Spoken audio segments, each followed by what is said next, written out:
دوستو آج کے موضوع پر تفصیل سے بات کرنے سے پہلے میری درخواست ہے کہ آپ اس چینل کو لائک کیجئے، سبسکرائب کیجئے اور بیل آئیکن بھی پریس کرنا مت بھولیے گا۔ ویڈیو کو زیادہ سے زیادہ لوگوں سے شیئر کیجئے گا اور اپنی خیالات کا اظہار کامنٹ سیکشن میں ضرور کیجئے گا۔ چلیں شروع کرتے ہیں۔ انسانی یادوں میں دنیا کا کوئی مقام بیت المقدس سے قدیم اب تک معلوم نہیں ہوا۔ اہل کتاب کے عقائد کے مطابق ایلیا وہ سرزمین ہے کہ جس کے ذریعے انسان گناہوں سے پاک ہو جاتا ہے۔ یہی وہ جگہ ہے جہاں سے کائنات کی تخلیق ہوئی، جبکہ احادیث کے مطابق یروشلم میں سب سے پہلے حضرت آدم علیہ السلام خود یا ان کے کسی بیٹے نے قدم رکھا تھا، جیسا کہ نبی کریم صلی اللہ علیہ وآلہ وسلم نے فرمایا کہ روئے زمین پر سب سے پہلی مسجد مسجد الحرام ہے اور اس کے 40 سالوں بعد بیت المقدس کی بنیاد ڈالی گئی تھی، لیکن غالباً اس وقت یروشلم میں انسانی آبادی نہیں پھیلی تھی۔ تاریخ کے مطابق سب سے پہلے یہاں السام یعنی نوح علیہ السلام کے بیٹے سام کی اولادیں 2500 قبل از مسیح میں آ کر آباد ہوئی، جنہیں کنانی بھی کہا جاتا تھا۔ اس لیے یروشلم کو قدیم تاریخ میں ارض کنان کے نام سے جانا جاتا ہے۔ پھر 10,000 قبل از مسیح کے زمانے میں حضرت ابراہیم علیہ السلام نے عراق سے یروشلم ہجرت فرما کر اس علاقے میں پہنچ کی۔ کتاب مقدس اور ابن کثیر کی روایتوں کے مطابق اس وقت یروشلم کے بادشاہ شلم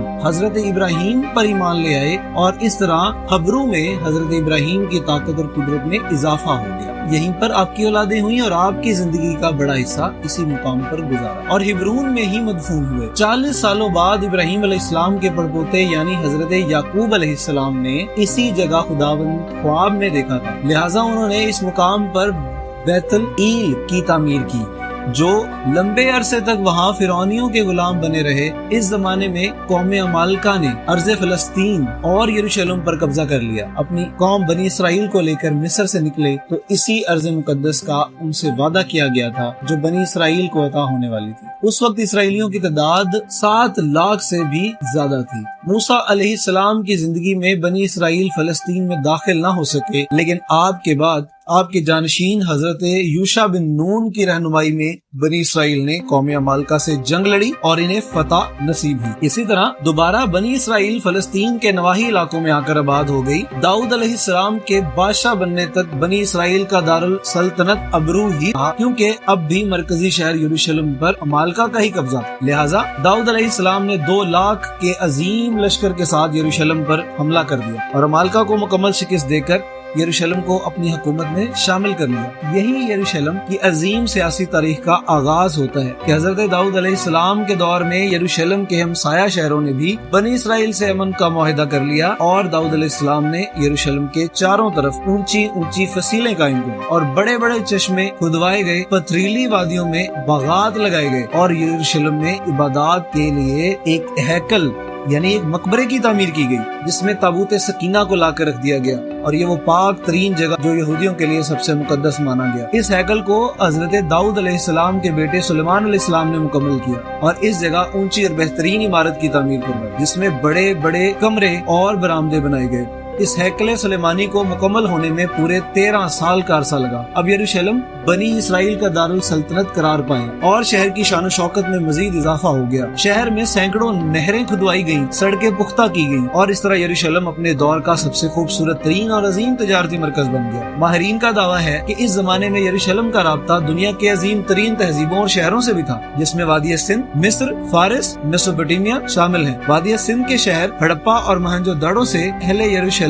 سونے، چاندی، ہاتھی دانت، مور، مسالے اور کپاس کی تجارت کرتے تھے۔ سلیمان علیہ السلام کے عظیم الشان دور حکومت کے بعد بنی اسرائیل رفتہ رفتہ سرکش اور نافرمان ہوتی گئی۔ انہوں نے تورات میں رد و بدل کرنا شروع کر دی، پیغمبروں کو قتل کیا، یہوہ کی مورتیاں بنا کر بت پرستی کی ابتدا کر دی، سود، زنا اور ہر طرح کے جرم میں ملوث ہو گئے۔ لہٰذا ان کے اس نافرمانی کے تحت یروشلم پر بیرونی طاقتوں نے کئی بار حملے کیے اور 1000 سال کی اس طویل تاریخ میں تقریباً 17 مرتبہ یروشلم پوری طرح اجڑ کر دوبارہ آباد ہوا۔ ان حملوں میں شاہ مصر کا حملہ، اشوری بادشاہ شیخرب کا حملہ، 500 قبل از مسیح میں بابل کے بادشاہ بخت نصر کا حملہ، 300 قبل از مسیح میں سکندر اعظم کا جنرل شکوپش کا حملہ اور سن 70 عیسوی میں رومی جنرل ٹائٹس کا حملہ تباہ کن حملے تھے، جن میں بخت نصر اور ٹائٹس کے حملے سے یروشلم اور یہاں آباد لوگوں کو سب سے زیادہ نقصان ہوا۔ اس حملے میں ہیکل مکمل طور پر تباہ ہو گیا اور توریت کے نسخے مکے بھی جلا دیے گئے، اسرائیلی عورتوں کو اسیر بنا لیا گیا، شہر میں قتل عام ہوا اور یہودیوں کے تمام مال و اسباب لوٹ لیے گئے، یروشلم کے تمام عظیم محلات اور تعمیرات پتھر کے ڈھیر میں تبدیل ہو گئے۔ ٹائٹس کے حملے کے بعد تقریباً 5 صدیوں تک شہری یروشلم بازنطینی سلطنت یعنی عیسائی حکومت کا حصہ رہا، اور پھر 5ویں صدی عیسوی میں اسلام کی آمد کے ساتھ یروشلم کی تاریخ میں ایک نئے باب کا آغاز۔ حضرت محمد مصطفیٰ صلی اللہ علیہ وآلہ وسلم نبوت کے 7ویں سال سفر اسراء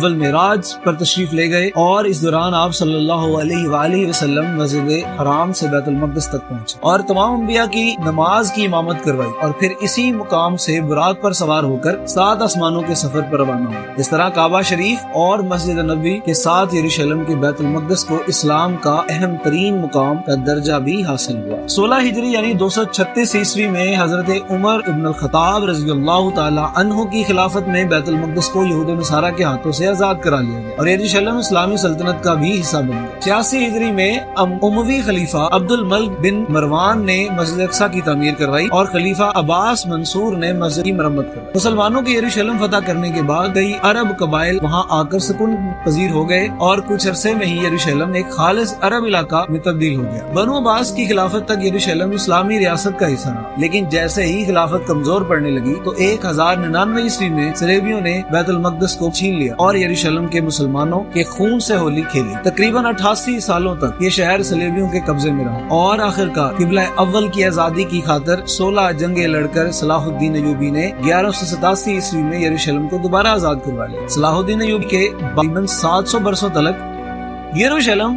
اسلامی سلطنت کا حصہ ہی رہا، جہاں ترکوں کے عظیم حکمرانوں یعنی عثمانیوں نے اس شہر کو خوب ترقی دی، تو وہیں یہود و نصارہ کے لیے بھی شہر کے دروازے ہمیشہ کھلے رہے۔ یروشلم نے تاریخ میں پہلی مرتبہ اتنے لمبے عرصے تک امن و امان کا دور دیکھا، لیکن پھر سال 1917 میں خلافت عثمانیہ کے خاتمے کے بعد یروشلم فساد کا مرکز بن گیا اور 1948 عیسوی کو امریکہ، برطانیہ اور فرانس کی سازشوں کی عوض فلسطین کے خطے میں صہیونی سلطنت قائم کر دی گئی اور یہودیوں کی یہاں اسرائیل کے قیام کا اعلان کر دیا۔ لہٰذا عرب ممالک اسرائیل کے خاتمے کے لیے میدان جنگ میں کود پڑے، لیکن یورپ اور امریکہ کے سہارے سے اسرائیل نے عرب ممالک کو شکست دی اور پھر 1967 عیسوی میں 6 روز عرب اسرائیل جنگ کے بعد یہودی یروشلم اور بیت المقدس پر بھی قابض ہو گئے۔ عرب اسرائیل جنگ میں فتح کے بعد یہودیوں نے یروشلم سمیت فلسطین کے مشرقی علاقوں پر بھی قبضہ کر لیا، جسے عالمی برادری آج بھی غیر قانونی قبضہ قرار دیتی ہے۔ صرف یہی نہیں بلکہ اسرائیل وقت کے ساتھ ساتھ فلسطین کے مزید مسلم علاقوں پر بھی قبضہ کرنے لگا